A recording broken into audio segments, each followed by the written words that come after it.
Le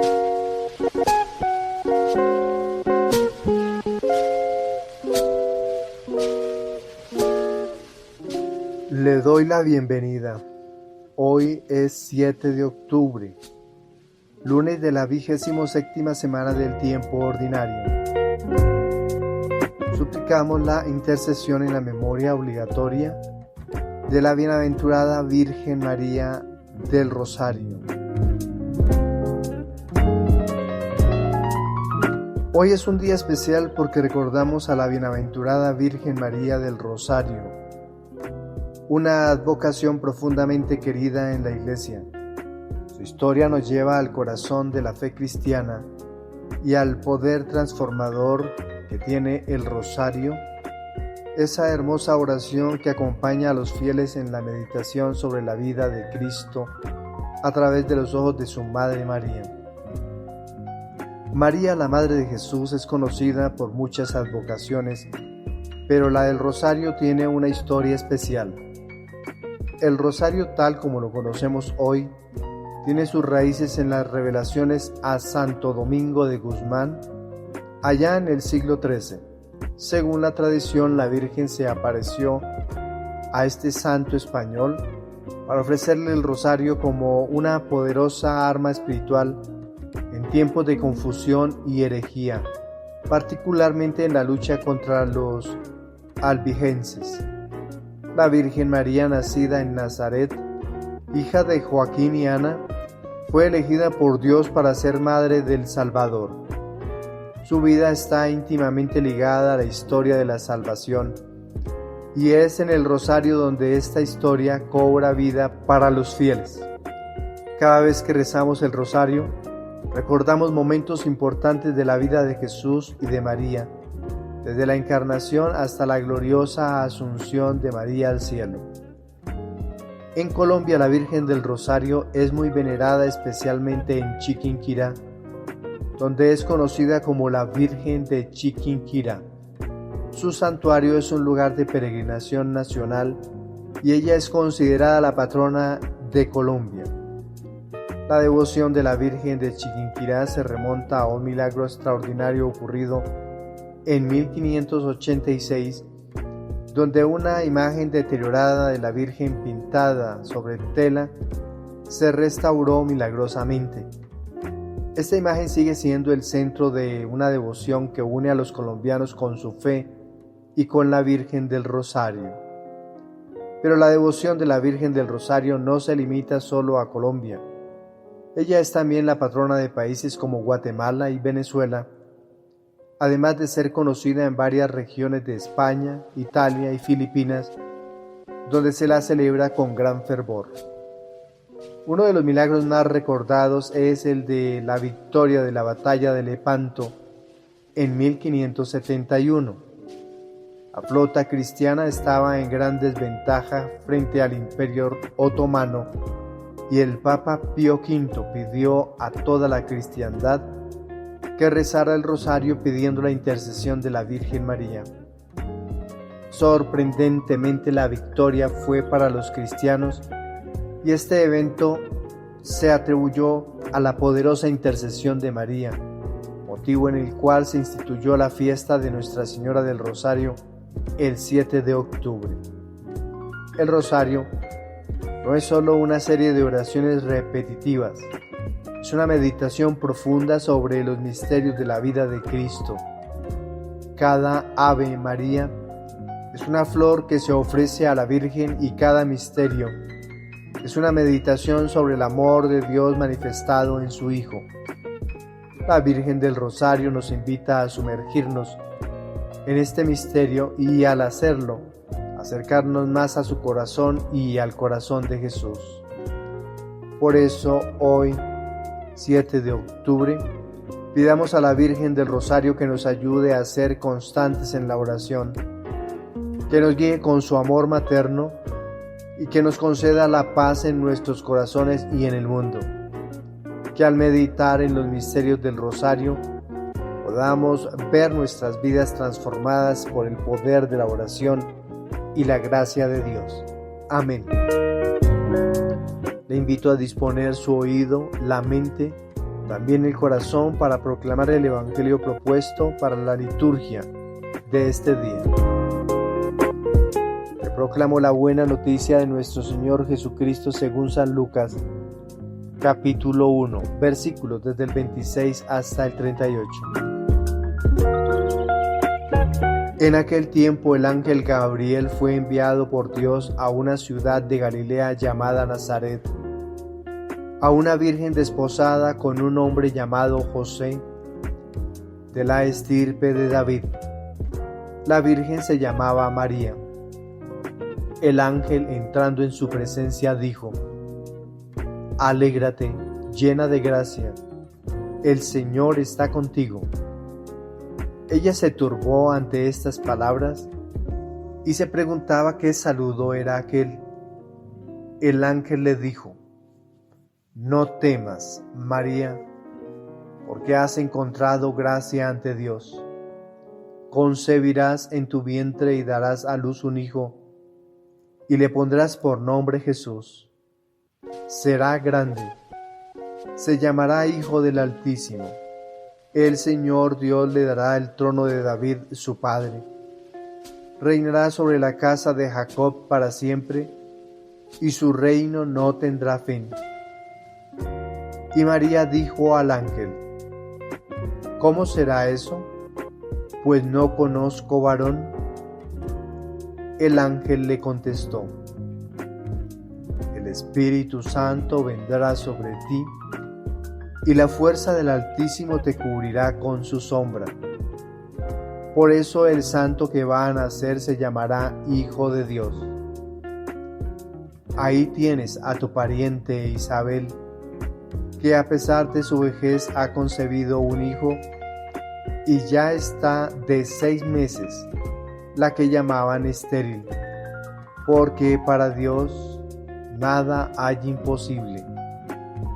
María contestó: Aquí está la esclava del Señor, hágase en mí según tu palabra. Y la dejó el ángel. Palabra del Señor. Nuestra reflexión para el día de hoy. La propuesta para la primera lectura es de la carta de San Pablo a la comunidad de Galacia en el capítulo 1. En esta porción de la carta a los Gálatas, San Pablo manifiesta su profunda consternación y decepción por el hecho de que los Gálatas se estén desviando del único evangelio verdadero. La carta está dirigida a los cristianos de Galacia, una región situada en lo que hoy es Turquía. Los Gálatas eran celtas que se establecieron en Asia Menor. San Pablo escribió esta carta alrededor del año 48 o 55 después de Cristo, con el objetivo de corregir las falsas enseñanzas que algunos judíos cristianos habían introducido, sugiriendo que los gentiles debían seguir la ley de Moisés para ser verdaderos seguidores de Cristo.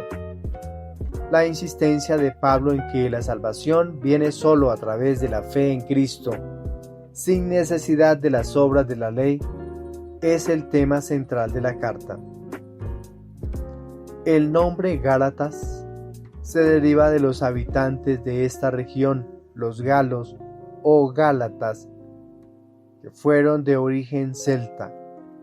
En este contexto, Pablo escribe para defender la verdad del Evangelio y recordar a los gálatas que la gracia de Dios no depende de los ritos o las costumbres mosaicas, sino del sacrificio de Cristo.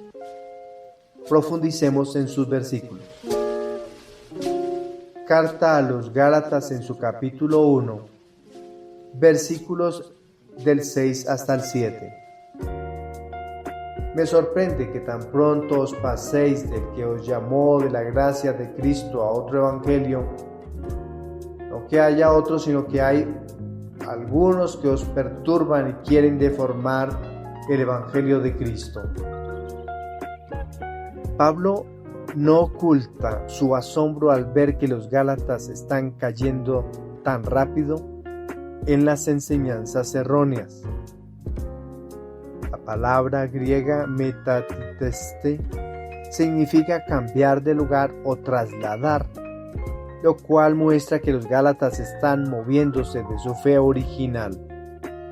Para Pablo no hay otro evangelio, sino que estos nuevos predicadores están distorsionando el verdadero mensaje. Este mensaje nos recuerda la importancia de aferrarnos a la verdad sin dejarnos llevar por modas o ideologías que puedan apartarnos de Cristo. Versículos del 8 hasta el 9. Pero aun cuando nosotros mismos o un ángel del cielo os anunciara un evangelio distinto del que os hemos anunciado, sea anatema. Como lo hemos dicho antes, lo repito ahora: si alguno os anuncia un evangelio distinto del que recibisteis, sea anatema. Pablo usa un lenguaje fuerte para subrayar la gravedad de la situación, incluso si un ser celestial proclamara algo diferente, sería maldito. La palabra anatema significa ser apartado o maldecido. Esto muestra que el Evangelio de Cristo no es flexible ni sujeto a cambios, es eterno y definitivo. Versículo 10. ¿Es que acaso busco yo ahora el favor de los hombres o el de Dios? ¿O trato de agradar a los hombres? Si todavía buscara agradar a los hombres, no sería siervo de Cristo. Aquí Pablo expresa su deseo de agradar solo a Dios, no a los hombres. En tiempos difíciles, cuando hay presión por acomodar el mensaje cristiano a los deseos humanos, esta afirmación resuena con fuerza. San Jerónimo comenta que Pablo no busca el aplauso del mundo, sino la aprobación divina. Su misión no es popularidad, sino verdad. Versículos del 11 al 12. Porque os hago saber, hermanos, que el evangelio que os prediqué no es de origen humano, pues yo no lo recibí ni aprendí de hombre alguno, sino de la revelación de Jesucristo. Este versículo enfatiza la autoridad del evangelio que predica Pablo. No es una enseñanza aprendida de otros, sino una revelación directa. Recordemos que él tuvo el encuentro con el resucitado, es decir, el evangelio es recibido del mismo Jesucristo. Aquí San Agustín destaca la humildad y el poder de Pablo, quien reconoce que lo que predica no proviene de su intelecto, sino de la gracia divina. La comunidad de Galacia se encontraba en medio de una tensión de judíos y cristianos y gentiles cristianos. Los primeros argumentaban que los gentiles debían cumplir la ley de Moisés, incluida la circuncisión, para ser salvos. Pablo, sin embargo, reafirma que la salvación viene exclusivamente por la fe en Cristo, sin necesidad de cumplir con los antiguos ritos de la ley mosaica. El mensaje de esta lectura es profundo y vital para nuestros tiempos. A menudo podemos encontrarnos tentados por mensajes que parecen más fáciles, más cómodos o más adaptados a los tiempos modernos. Sin embargo, el Evangelio de Cristo es inmutable. Es el mismo ayer, hoy y siempre. Nos recuerda que nuestra salvación no depende de cumplir con rituales externos, sino de una entrega sincera y una fe genuina en Jesucristo. San Jerónimo en sus escritos defiende la importancia de adherirse al Evangelio verdadero señalando que cualquier distorsión del mismo pone en peligro la salvación. Para él, la palabra de Dios no puede ser manipulada para acomodar las preferencias humanas. San Agustín, por su parte, siempre enfatizó que el Evangelio es gracia pura. La salvación no puede ganarse ni comprarse, sino que es un regalo inmerecido de Dios. Su insistencia en la gracia nos recuerda que dependemos enteramente de Dios para nuestra salvación.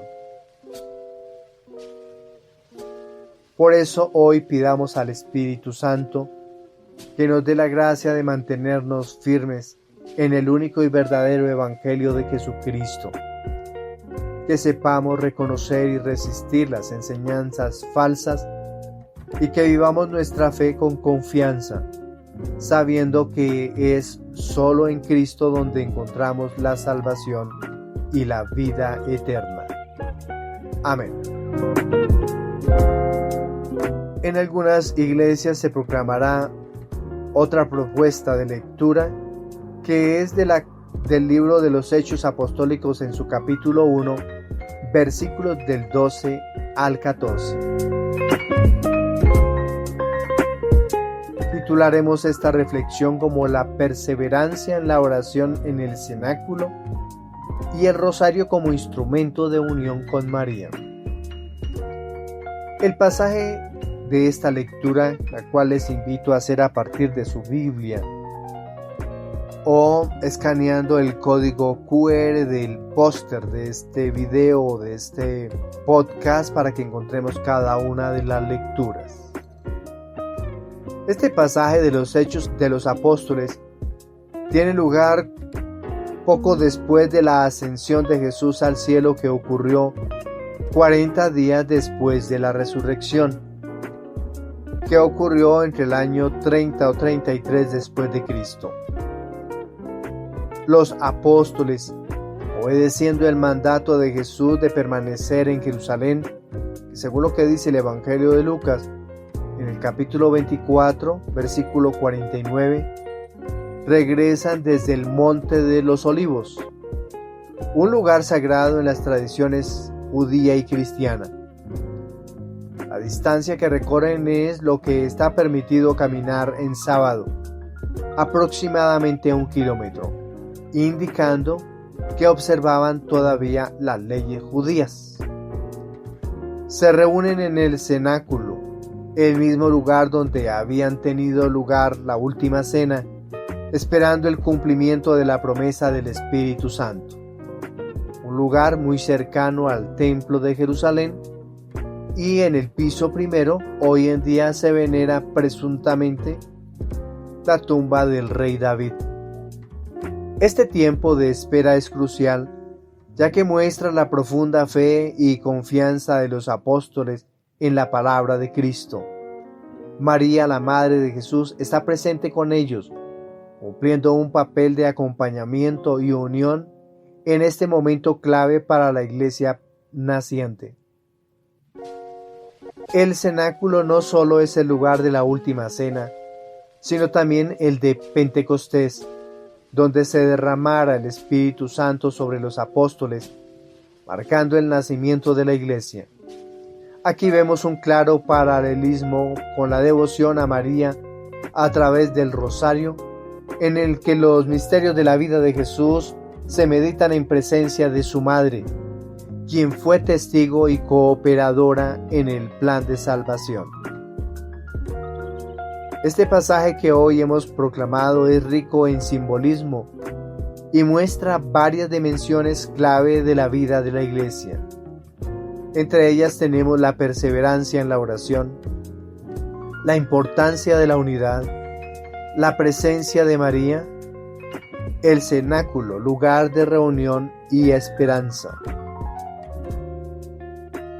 También hablaremos de los 12 apóstoles, la montaña de los olivos, y daremos una conclusión. Profundicemos en cada uno de estos temas. Primero, la perseverancia en la oración. La comunidad primitiva, encabezada por los apóstoles, persevera en la oración con un mismo espíritu. El verbo griego usado para perseverar es proskartereo, que implica una dedicación constante y ferviente. La oración no es un acto pasivo, sino una actividad continua y llena de expectación, lo cual es esencial en la vida del creyente. En segundo lugar, la importancia de la unidad. Están con un mismo espíritu, lo cual es clave para la experiencia comunitaria de la iglesia primitiva. La unidad en la oración prefigura la unidad que traerá el Espíritu Santo. Aquí podemos hacer una conexión con el rosario, donde los fieles, a través de la repetición meditativa, se unen en comunión con María y con toda la iglesia, orando en un solo espíritu. La presencia de María. María es mencionada explícitamente en este pasaje, lo cual es significativo. En ese momento crucial de espera, ella está con los apóstoles no solo como la madre de Jesús, sino como la madre espiritual de la iglesia. La presencia de María en el cenáculo refuerza su papel como intercesora y modelo de fe, y es por eso que el rosario, que medita sobre los misterios de Cristo junto con María, es un poderoso instrumento de oración. Cuarta propuesta: el cenáculo, lugar de reunión y esperanza. El cenáculo es un símbolo de espera activa, de comunidad y de preparación para la misión. Para los apóstoles fue el lugar de la transformación personal antes de recibir el Espíritu Santo.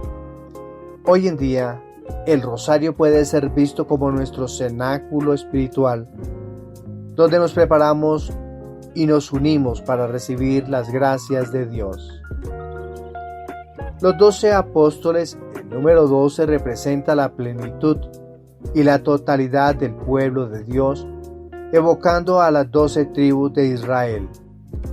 En este momento, sin embargo, solo quedan 11 apóstoles tras la traición de Judas, lo que indica la necesidad de restaurar la integridad con la elección de Matías.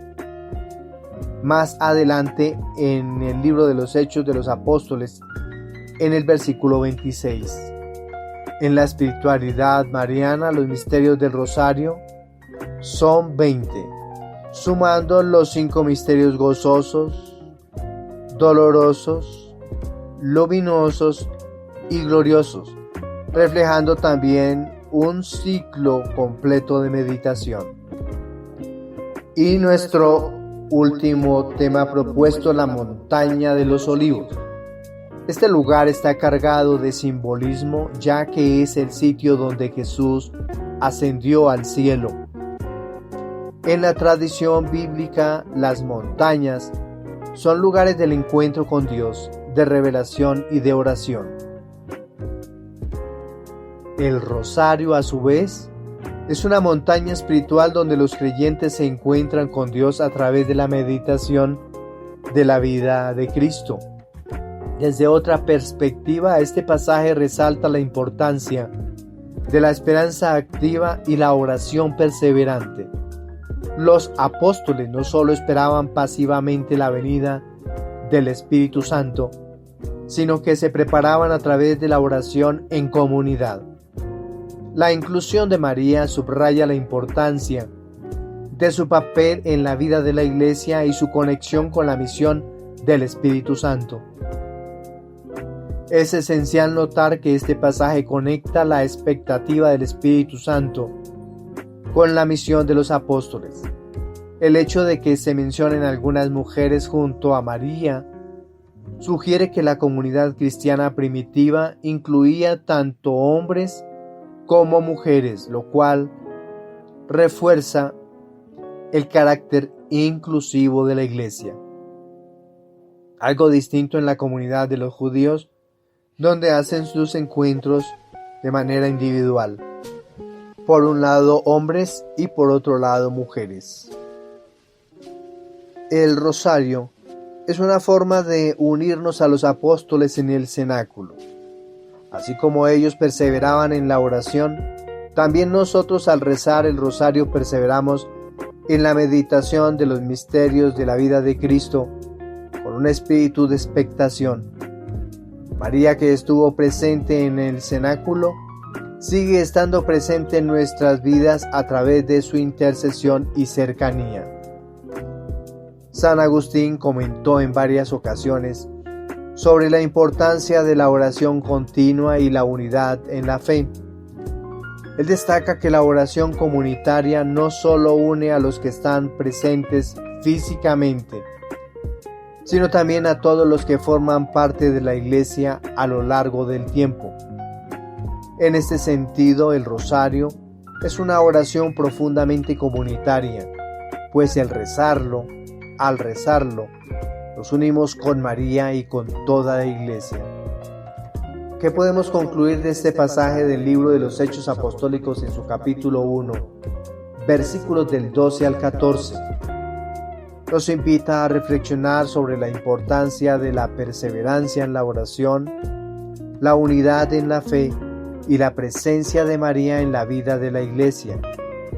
En este contexto, el rosario se convierte en una herramienta poderosa para unirnos a María y meditar en los misterios de la vida de Cristo. Así como los apóstoles esperaron el Espíritu Santo en el cenáculo, también nosotros esperamos las gracias de Dios mientras nos unimos a María en la oración diaria. Ante estas propuestas que hemos recibido para la liturgia de este día, para la primera propuesta de la carta a los Gálatas, le vamos a responder al Espíritu de Dios con el Salmo 110 y nos unimos al sentimiento del autor sagrado diciendo: El Señor recuerda siempre su alianza.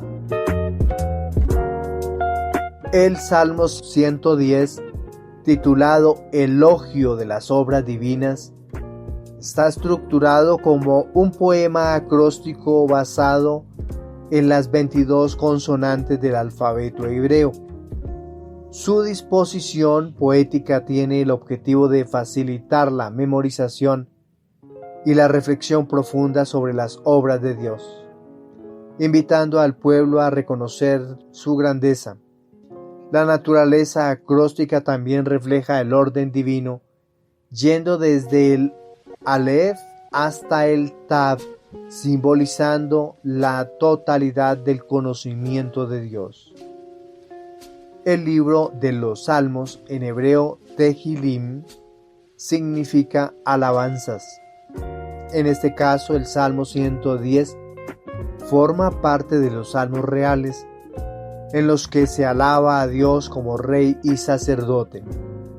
En el contexto del judaísmo, este salmo hace memoria de las acciones de Yahvé en favor de su pueblo, enfatizando la sabiduría y el poder eterno. Este salmo, si bien tiene un trasfondo histórico en el reinado de David, también es entendido en términos proféticos como un anuncio de la venida del Mesías. Este salmo tiene una fuerte dimensión mesiánica, ya que presenta a un rey sacerdote que ejercerá una autoridad divina y eterna. El versículo 4: Tú eres por siempre sacerdote según el orden de Melquisedec, señala una figura que no solo es rey, sino también sacerdote, una combinación que se ve reflejada plenamente en Cristo. En el Antiguo Testamento el sacerdocio estaba separado de la realeza. Los sacerdotes venían de la tribu de Leví y los reyes de Judá. Sin embargo, Melquisedec, mencionado en el libro del Génesis, en el capítulo 14, versículo 18, es una excepción como rey y sacerdote anticipando a Cristo, quien cumple ambos roles de manera perfecta. Profundicemos en sus versículos. Versículo 1. Aleluya. Doy gracias a Yahvé de todo corazón, en compañía de los rectos, en la asamblea. El autor sagrado inicia con una acción de gracias pública, reconociendo la importancia de alabar a Dios junto a los rectos. Este versículo refleja el corazón de la adoración comunitaria y el culto a Dios en la vida litúrgica del pueblo de Israel. Versículo 2. Grandes son las obras de Yahvé, meditadas por cuantos las aman. Aquí se destaca la invitación a meditar en las obras de Dios. La meditación no es solo un acto intelectual, sino una respuesta del amor y perseverancia a la grandeza y poder de Dios, lo cual resuena en la idea del pacto establecido con Moisés. Versículo 7. La obra de sus manos es verdad y justicia, todos sus mandatos son fieles. Este versículo subraya que las obras de Dios están fundamentadas en la verdad y la justicia. La fidelidad de Dios hacia sus promesas y mandamientos es un recordatorio constante para el pueblo de Israel de la importancia de seguir sus leyes. Versículos del 8 hasta el 9. Sostenidos por siempre jamás, hechos en verdad y rectitud, envió redención a su pueblo, estableció su alianza para siempre. Santo y temible es su nombre. El pacto de Dios con su pueblo es descrito como eterno, resaltando la promesa de redención. Estos versículos anticipan el cumplimiento del pacto a través de Cristo, quien es la redención definitiva para la humanidad. Y por último, versículo 10c. Su alabanza dura por siempre. La adoración y alabanza a Dios no tienen fin. Este cierre refuerza la naturaleza eterna y de su obra, vinculando el acto de adoración con la eternidad. San Jerónimo, al comentar este salmo, subraya que la figura de Melquisedec prefigura el sacerdocio de Cristo, quien como sacerdote eterno intercede continuamente por la humanidad.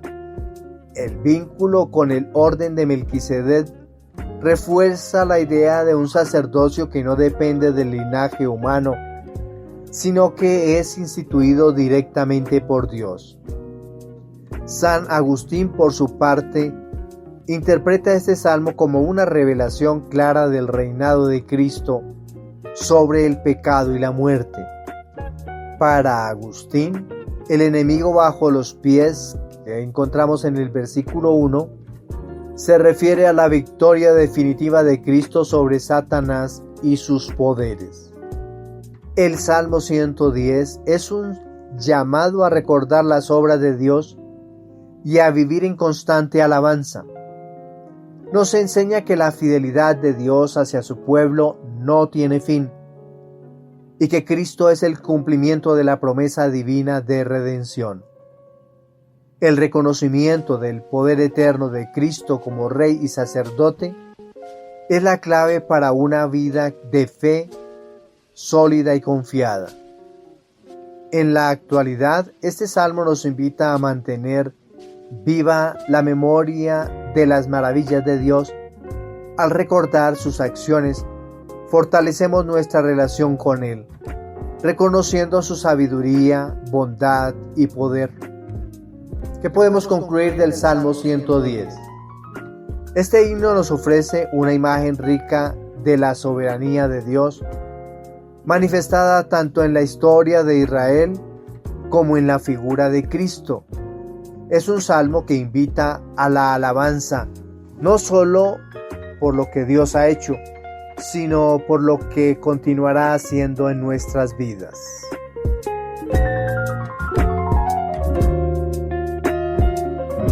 Y ahora nuestra segunda propuesta del Salmo, que es extraído del Evangelio de San Lucas capítulo 1, versículos desde el 46 hasta el 55, para responderle a la propuesta del libro de los Hechos Apostólicos, donde contemplábamos y meditábamos todos los apóstoles y la Virgen orando en el cenáculo.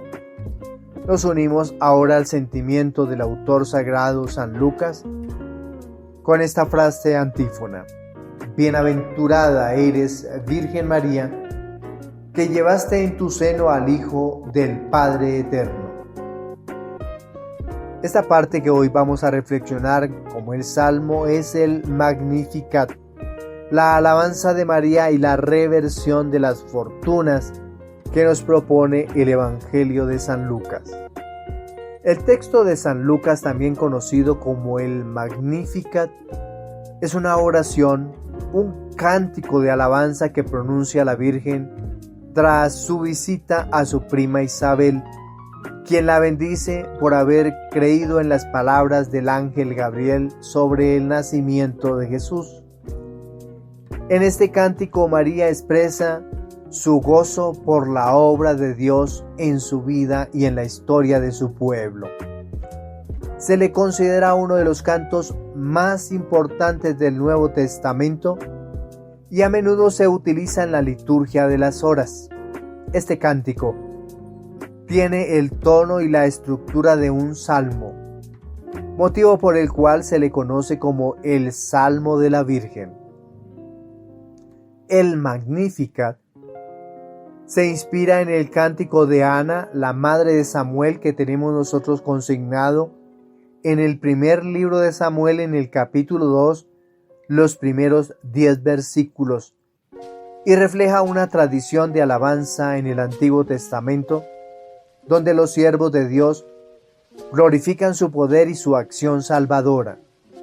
María entona este cántico al reconocer su propia pequeñez y el favor que ha recibido al ser elegida para ser la madre del Mesías. También refleja la tradición de los pobres y oprimidos que esperan en la justicia y misericordia de Dios. La celebración de la Bienaventurada Virgen María del Rosario tiene una profunda conexión con el Magnificat, ya que el rezo del Rosario es una meditación sobre los misterios de la vida de Cristo, muchos de los cuales se reflejan en la experiencia personal y la alabanza de María. Profundicemos en sus versículos. Versículos del 36 al 47. Y dijo María: Proclama mi alma la grandeza del Señor, y mi espíritu se alegra en Dios mi Salvador. María comienza el Magnificat con una acción de gracias. Las palabras proclama mi alma sugieren una exclamación intensa de alabanza. El término Salvador refleja el reconocimiento de María de su dependencia de Dios, reconociéndolo no solo como el Salvador de la humanidad, sino también como su Salvador personal. Versículos desde el 48 hasta el 49. Porque ha puesto los ojos en la pequeñez de su esclava. Por eso desde ahora todas las generaciones me llamarán bienaventurada, porque el Poderoso ha hecho obras grandes en mí, su nombre es santo. Aquí María reconoce su humildad, una virtud clave en la tradición judía, y expresa su asombro por el favor inmerecido que ha recibido. Ella se declara esclava. Es una palabra que evoca total sumisión a Dios. La alusión a las generaciones que la llamarán bienaventurada anticipa su rol en la historia de la salvación. Versículos desde el 50 hasta el 51. Y su misericordia llega a sus fieles de generación en generación. Él hace proezas con su brazo, dispersa a los soberbios de corazón. Aquí vemos el concepto de la justicia, el amor y la misericordia fiel de Dios, que se extiende no solo a María, sino a todos los que temen y siguen a Dios. La expresión su brazo es una imagen que a menudo representa el poder salvador de Dios en el Antiguo Testamento. Dios interviene y en su justicia dispersa a los soberbios, aquellos que se exalten a sí mismos. Versículos del 52 al 53. Derriba a los poderosos de sus tronos y enaltece a los humildes. A los hambrientos los colma de bienes y a los ricos los despide vacíos. Dios actúa como defensor de los oprimidos y pobres, subvirtiendo las estructuras del poder humano. El Magnificat refleja el principio bíblico de la reversión de las fortunas, que podemos ver también en muchos salmos y profecías. Podemos confrontarlo con el Salmo 108, versículo 9. El enaltecimiento de los humildes refleja la promesa de Dios de justicia social, un tema recurrente en la Escritura. Versículos del 54 al 55. Auxilia a Israel su siervo, acordándose de la misericordia, como lo había prometido a nuestros padres en favor de Abraham y su descendencia por siempre. El Magnificat concluye con una referencia a la fidelidad de Dios, al pacto con Abraham, según lo que dice el libro del Génesis en el capítulo 17, versículo 7. El Cántico de María es una declaración de que Dios a través de Cristo cumple sus promesas a Israel.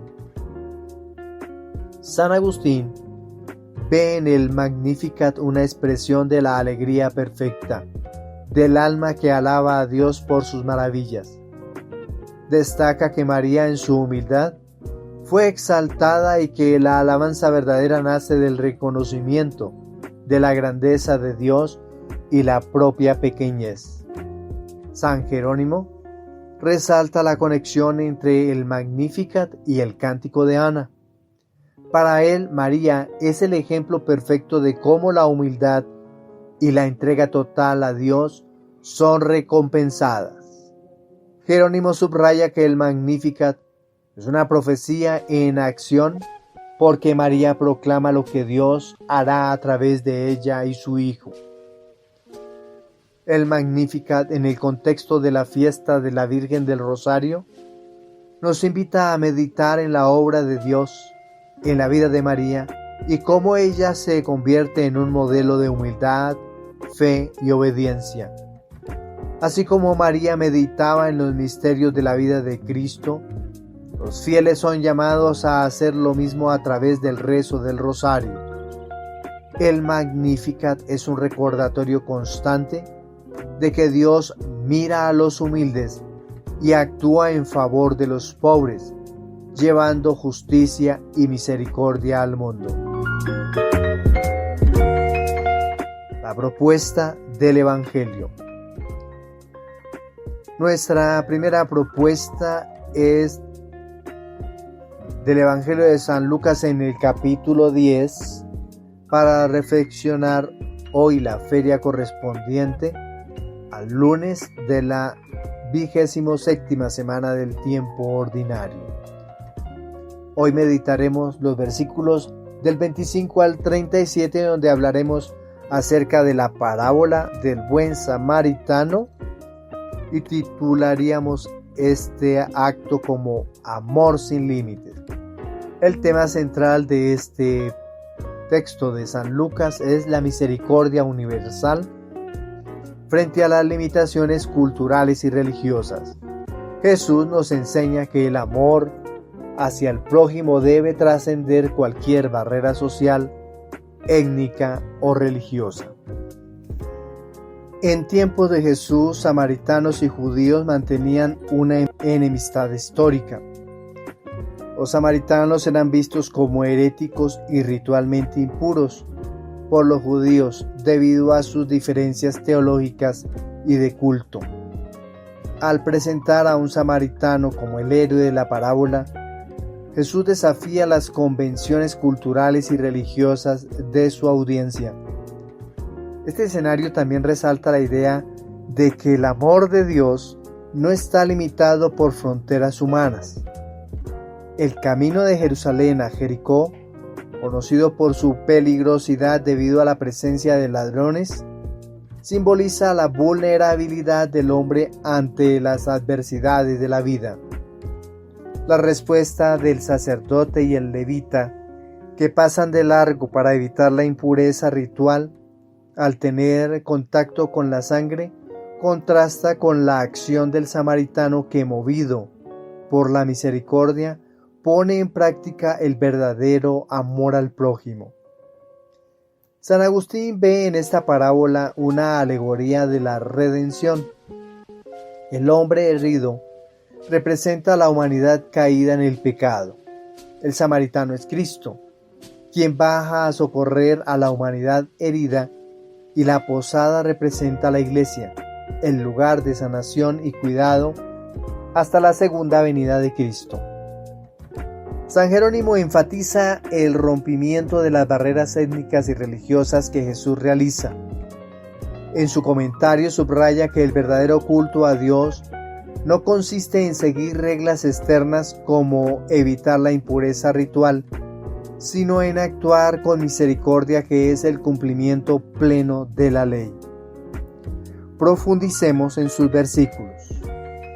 Versículos del 25 al 28.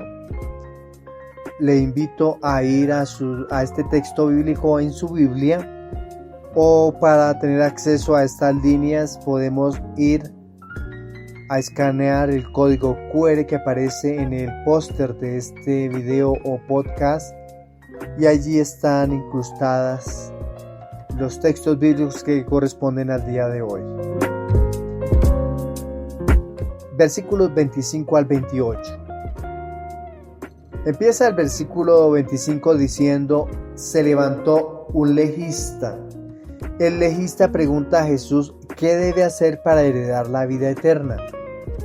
Jesús le responde con una pregunta sobre la ley, recordando los dos grandes mandamientos: amar a Dios y al prójimo.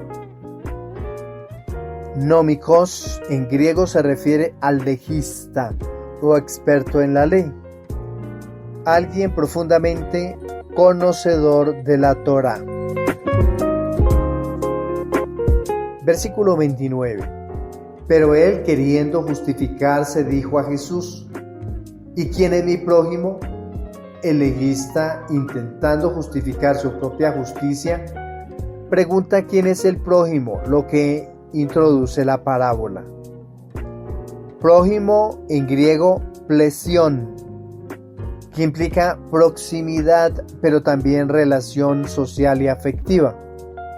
Jesús amplía este concepto al incluir a aquellos que el judío de la época no consideraba cercanos, como los samaritanos.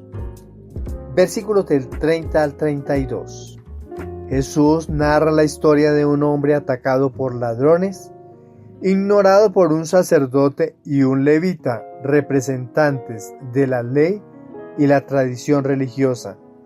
Juntos trabajan en el templo, uno que es el que ofrece los sacrificios y el otro, el levita, que es el ayudante del sacerdote, y los sacerdotes en cada uno de los sacrificios que se realizan en el templo. Versículo 33. Pero un samaritano que iba de camino llegó junto a él y al verle tuvo compasión. Un samaritano visto por los judíos como un enemigo actúa con compasión. Esta acción del samaritano desafía las nociones preconcebidas del auditorio. Aquí encontramos una palabra bien interesante que se traduce como compadecerse o tener misericordia. Esta palabra indica una emoción visceral desde las entrañas que mueve a la acción. Versículos desde el 34 hasta el 35. El samaritano no solo cuida del hombre herido, sino que también asume la responsabilidad de su bienestar futuro, mostrando un amor generoso y sacrificial. Versículos del 36 al 37. ¿Quién de estos tres te parece que fue prójimo del que cayó en manos de los salteadores? Él dijo, el que practicó la misericordia con él. Díjole Jesús, vete y haz tú lo mismo. Jesús pregunta al legista, ¿quién fue el prójimo del hombre herido? A lo que responde, el que tuvo misericordia. Jesús cierra con la orden, ve y haz tú lo mismo. Imagina un río que fluye por un valle. Este río no elige a quién beneficiar con su agua. Irriga el campo de todos, sin importar si el terreno es fértil o árido. Así también nuestra misericordia no debería depender de quién está a nuestro alrededor, sino que debería fluir hacia todos por igual, sin importar su condición social, raza o religión. Del mismo modo, en la construcción humana, un puente se edifica no para servir solo a aquellos de un lado, sino para conectar a ambos. El samaritano es un puente uniendo a quienes estaban separados por barreras culturales. Así debemos actuar nosotros, construyendo puentes de misericordia en lugar de muros de indiferencia. El buen samaritano nos enseña que el verdadero cumplimiento de la ley de Dios no está en una mera observancia externa, sino en el amor activo y compasivo hacia todos, especialmente hacia los marginados y necesitados. La misericordia no es solo un sentimiento, sino una acción concreta que busca restaurar la dignidad y el bienestar del otro. Al practicar esta misericordia, nos volvemos instrumentos de la redención divina en el mundo, como el samaritano que no solo cuida, sino que se asegura del futuro bienestar de la víctima. Cristo es el modelo supremo de este amor que trasciende barreras y nos invita a seguir su ejemplo. ¿Qué podemos concluir de la parábola del buen samaritano? Este es un llamado a romper con nuestras barreras mentales y abrir nuestro corazón a todos, sin importar su origen. Como el samaritano, somos llamados a ser agentes de misericordia, que movidos por el amor de Dios, trabajamos por la restauración y la sanación de nuestro prójimo. Que podamos vivir este evangelio en nuestra vida diaria, construyendo puentes y llevando esperanza a quienes lo necesitan. Vamos a nuestra segunda propuesta del día de hoy en la celebración de la bienaventurada Virgen María del Rosario, propuesta del Evangelio de San Lucas capítulo 1, versículos del 26 al 38, donde se medita el anuncio del ángel a María. Allí vamos a ver el fiat de María y la cooperación con el plan de Dios. El Evangelio según San Lucas fue escrito hacia el año 80 o 90 después de Cristo. Diríamos que unos 50 años después de la crucifixión. Este evangelio está dirigido a una comunidad gentil cristiana que buscaba una comprensión más profunda de la vida y misión de Jesús. El relato de la Anunciación tiene lugar en Nazaret, una pequeña ciudad de Galilea lejos del centro político y religioso de Jerusalén, lo cual muestra que Dios elige lo humilde y lo pequeño para llevar a cabo su plan de salvación. María, una joven virgen desposada con José, es la protagonista de este encuentro celestial que cambiaría la historia de la humanidad. Este pasaje nos narra el anuncio del ángel Gabriel a María, conocido como la Anunciación, que marca el inicio de la encarnación de Jesús. María es llamada a cooperar libremente en el plan de salvación y con su fiat hágase en mí según tu palabra, se convierte en Madre de Dios. Su respuesta de fe y obediencia es el centro de este relato que ilumina su papel en la redención. La festividad de la Virgen del Rosario que celebramos el 7 de octubre conmemora la victoria de la batalla de Lepanto en 1571, atribuida a la intercesión de María mediante la oración del Rosario. Esta devoción se asocia profundamente en el pasaje de la Anunciación, ya que el misterio gozoso del Rosario comienza con esta escena. En el Evangelio propuesto para este día vamos a encontrar cerca de 4 propuestas importantes para reflexionar. La primera sería el anuncio del ángel Gabriel, que es la elección divina. En segundo lugar, el título de Jesús como Hijo del Altísimo. Luego, la sombra del Espíritu Santo, que es como el nuevo Génesis, el nuevo origen, la nueva creación. Y en cuarto lugar, el fiat de María, que vamos a encontrar allí fe y obediencia. Hablemos de la primera verdad fundamental, el anuncio del ángel Gabriel, la elección divina. El ángel Gabriel, cuyo nombre significa fuerza de Dios en hebreo, Gabriel, es enviado a Nazaret para anunciar a María su rol en el plan de salvación. El saludo llena de gracia, que Jaritomene, resalta que María ha sido agraciada por Dios desde su concepción, lo que la distingue como la Inmaculada Concepción. Su ser está plenamente abierto a la gracia de Dios, un símbolo de su pureza y elección especial. La segunda verdad fundamental que encontramos en este relato es el título de Jesús, Hijo del Altísimo. Jesús es anunciado como el Hijo del Altísimo, un heredero del trono de David. Esto subraya el cumplimiento de las profecías mesiánicas del Antiguo Testamento, como la de Isaías en el capítulo 9, versículos del 6 al 7, donde se anuncia a un Rey eterno. El reino de Jesús no será político sino espiritual, y su soberanía será eterna, un mensaje central para los cristianos. La tercera verdad fundamental está descrita como la sombra del Espíritu Santo, o el nuevo Génesis, el nuevo origen.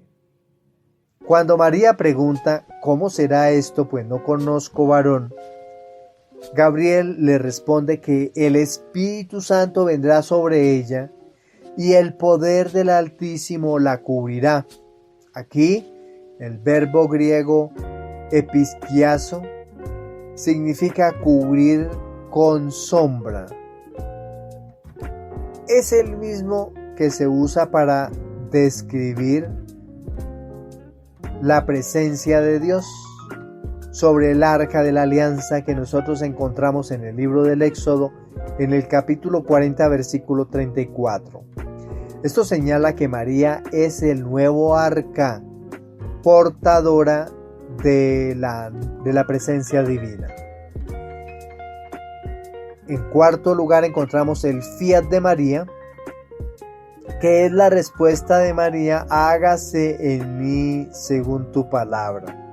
Esta manifestación perfecta de su fe y su confianza total en Dios encontramos descrita en este versículo, en contraste con la duda de Zacarías en Lucas 1 del 18 al 20.